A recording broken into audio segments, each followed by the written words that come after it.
One nation one tax పేరుతో 2017లో GST launch అయిన సంగతి తెలిసిందే.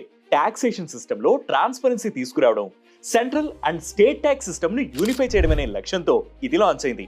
ఇక ఈ ప్రాసెస్ లో జీఎస్టీ కలెక్షన్స్ కూడా పెరుగుతూ వస్తున్నాయి. మే నెలలో 2.01 లక్షల కోట్లు వసూలు నమోదయ్యాయి. అయితే ఇందులో ఉండే కొన్ని ఛాలెంజెస్ వల్ల ఇంకా సామాన్యులకు భారంగానే ఉందని విశ్లేషకులు చెబుతున్నారు. జీఎస్టీ 2.0 తీసుకురావాల్సిన అవసరం ఉందంటున్నారు. మరి ఇప్పుడున్న జీఎస్టీ వ్యవస్థను తీసుకురావాల్సిన మార్పులేంటి? ప్రస్తుతం జీఎస్టీలో మల్టీ రేట్ స్ట్రక్చర్ ఉంది. అవి 0%, 5%, 12%, 18%, 28%. దీనికి తోడు సిన్ అండ్ లగ్జరీ గూడ్స్ పై ఎక్స్ట్రా సెస్ విధిస్తోంది. ఇది సమాజంలో ఉండే వివిధ ఎకనామిక్ గ్రూప్స్ బేస్ చేసుకుని తెచ్చిన అది కాంప్లికేట్ అయిపోయింది. Miss matches, delayed filings and cash flow disruptions, refund delay కావడం వల్ల సవాళ్లు ఎదురవుతున్నాయి. కాబట్టి ఇకపై జీఎస్టీ 2.0లో రెండే ట్యాక్స్ రేట్స్ ఉండాలని ఆర్థిక నిపుణులు ప్రతిపాదిస్తున్నారు. 10 to 12% ఒకటి, 16 to 18% మరొకటి ఉండాలని. ఇక లగ్జరీ అండ్ సిన్ ప్రొడక్ట్స్ అంటే టొబాకో, ఆల్కహాల్ మొదలైన వాటిపై సర్చార్జ్ విధించుకోవచ్చని సూచిస్తున్నారు. రాష్ట్రాల నుంచి వ్యతిరేకత ఎదురవుతుందని కేంద్రం జీఎస్టీలో petrol, diesel, aviation, turbine fuel and ఎలక్ట్రిసిటీకి మినహాయింపు ఇచ్చింది. కానీ వీటిని కూడా జీఎస్టీ పరిధిలోకి తీసుకురావాల్సిన అవసరం ఇప్పుడు ఉందంటున్నారు.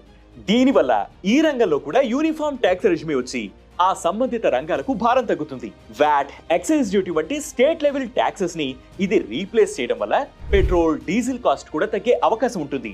అయితే రాష్ట్ర ప్రభుత్వాలు నష్టపోకుండా ఓ ఫిక్స్డ్ పీరియడ్ కు గ్రాంట్స్ మంజూరు చేసి మరోవైపు వీటికి ఆల్టర్నేటివ్ గా కేంద్రం ఓ రోడ్ మ్యాప్ సిద్ధం చేయాలని అంటున్నారు.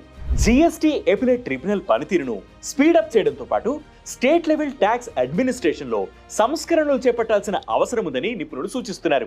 SGST, excise, stamps, motor vehicle tax, local tax functions వీటన్నిటికీ కలిసి కామన్ గా ఓ స్టేట్ రెవెన్యూ సర్వీస్ తీసుకురావాలి అండ్ కంప్లీట్ వ్యవస్థ డిజిటలైజ్ అవ్వాలి.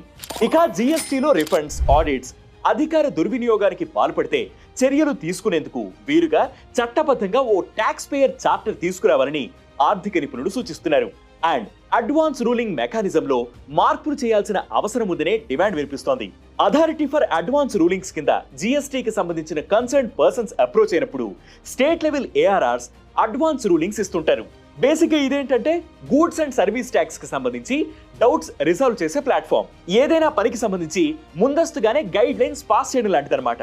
ఇందులో ఓ సెంట్రలైజ్డ్ ఏఆర్ఆర్ లేకపోవడంతో ఇది సక్రమంగా రన్ అవ్వట్లేదని, ఇన్కన్సిస్టెన్సీ, డిలే అండ్ డిస్ట్రస్ట్ కి దారి తీస్తోందని అంటున్నారు. కాబట్టి నేషనల్ ఏఆర్ఆర్ ఏర్పాటు చేయాల్సిన అవసరం ఉందని సూచిస్తున్నారు. ఇక ఫైనల్ గా వీటన్నిటితో పాటు ఏ వినియోగాన్ని మరింత పెంచి వ్యవస్థలో ట్రాన్స్పరెన్సీ తీసుకురావాలనే డిమాండ్ వినిపిస్తోంది. మరి ఈ జీఎస్టీ 2.0 తీసుకురావాల్సిన అవసరం ఉందంటారా? కామెంట్ చేయండి.